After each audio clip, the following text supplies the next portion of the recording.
Good morning, dear students, and welcome back to our lecture of computer organization and architecture. Dear students, in our previous lecture, we have studied the characteristic of multiprocessor and the type of interconnection structures those are available for the multiprocessor system. Today, we will do the interprocessor arbitration. So, uh, interprocessor arbitration is nothing but interprocessor arbitration is a concept for synchronization of two or more processor.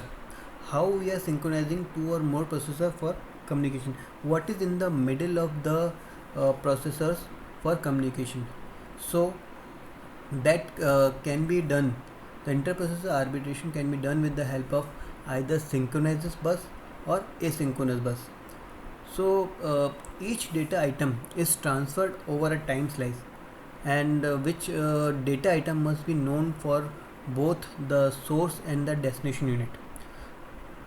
So before starting the communication in synchronization manner, the two units, the source unit and the destination, must have a common clock, and by maintaining the common clock, they will transfer the data item over a time slice. If the separate clock ends are there, they must synchronize. They must communicate on a synchronized signals, and that is transmitted periodically to synchronize the clock in the system. And for the asynchronous bus, each data item is transferred by the handshake mechanism, and that mechanism includes the unit that transmit the data. It also transmits the control signal, and that indicate the data is present. Also, the unit that receiving the data respond with another control signal to acknowledge the receipt of data, either by using handshaking or by the strobe pulse. Strobe pulse is nothing but they are the supplied by one of the two unit to indicate the other unit when the data transfer has completed or occurred. So there is a serial arbitration process is there. Here a busy these there are four arbiter, and whatever the arbiter must be connect with the bus line in first will have the highest priority, and last have the lowest priority. So if this request made by this arbiter, this arbiter or this arbiter, always the request response make to the first arbiter. If this had sent any request, then it will occupy the bus and it will not transfer the fulfilled required to the another arbiter until it work is finished. And if it does not make any request, it transferred the signal to the another bus arbiter, which make the control over the bus line, and that process is repeated again and again. But in case of parallel arbitration process, we have, let's suppose, four arbiter there and a bus line is there.